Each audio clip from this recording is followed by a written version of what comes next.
Chances are near zero. Near zero. What do you want from theory alone? Zero would be nice.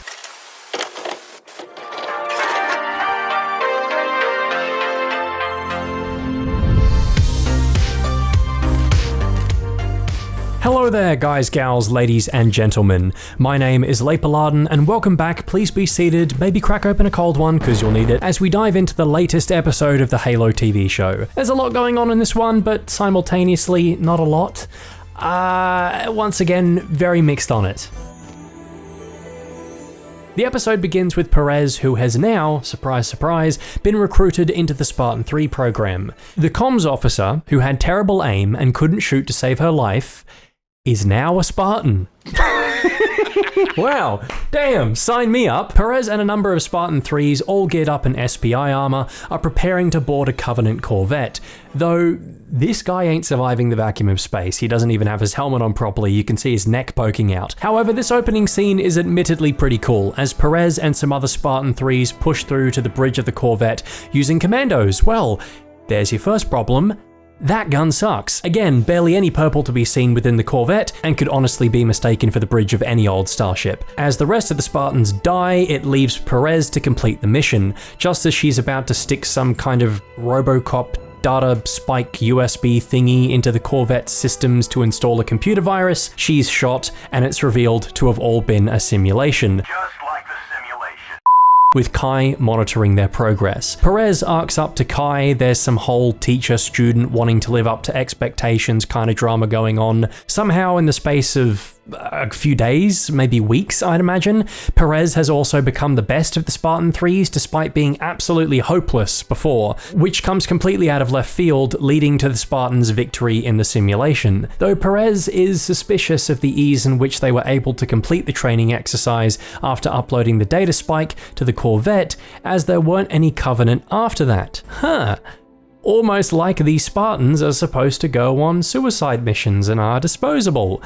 I don't think that data spike uploads a virus, or if it does, it blows up the ship and you sure as hell won't be around long enough to get out of there. James Hula Hoop and Soren are preparing to break into Oni's super secret base on Onyx. A bunch of Marines get to star as extras in Pablo Schreiber's John Wick / Extraction fantasy as he takes them all out in hand-to-hand combat. Apparently making a suppressed SMG prop was also too hard, so we get this generic-looking APC-9 SMG instead.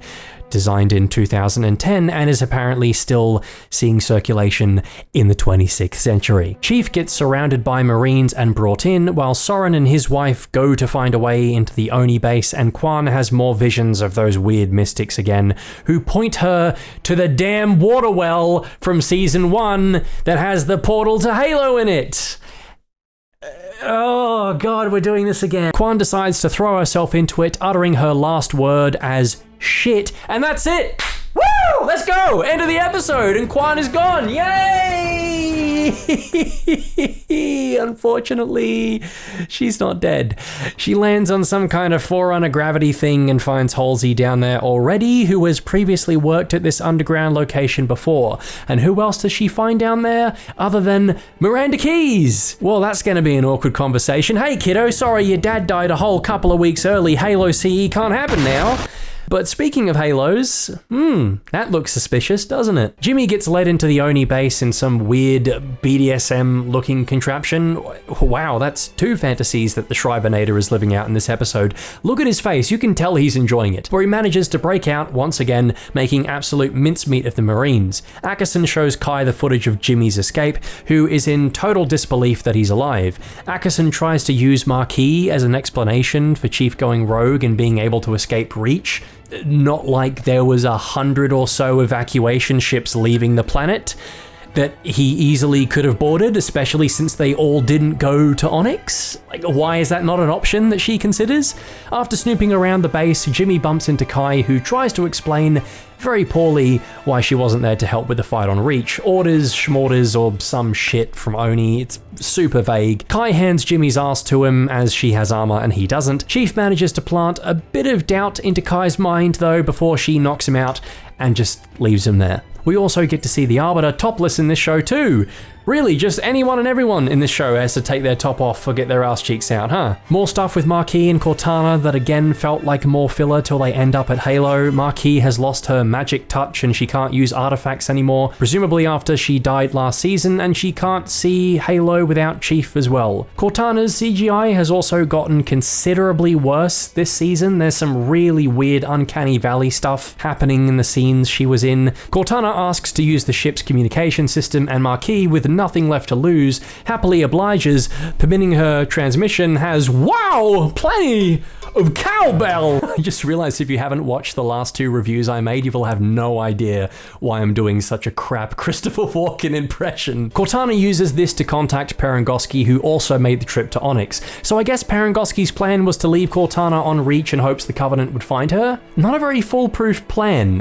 What are the odds that Marquis and the Arbiter would make their way down to that super secret underground facility on Reach? What would have happened if Cortana was just left there and the planet was glassed? Or what would have happened if the Covenant were smart enough to use Cortana to find the location of Earth or other remaining human colonies? I don't know, man.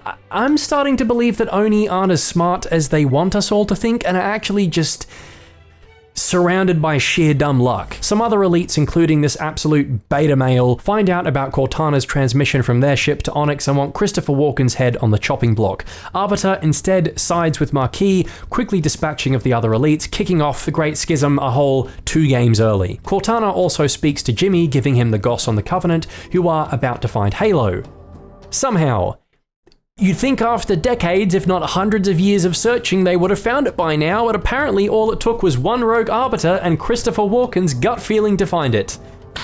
Okay then, Cortana directs Josh Diameter to the Forerunner Dorito, which is also located in this bunker on Onyx. He goes to touch it again, the other part of the artifact lights up on the Covenant ship, and Marquis goes to touch it, and before we can see whatever happens next, cliffhanger. Oh, and the whole Soren's missing kid B-plot, not even a B-plot to be honest, it's more like a D-plot at this point, continues, and amounts to nothing again. So, did it suck? Well, I am very much checked out of this show now. I think last episode was enough to truly crush any kind of minimal residual hope I had left for the season to magically turn around. In fact, it's doubling down on many of the things I hated about season 1.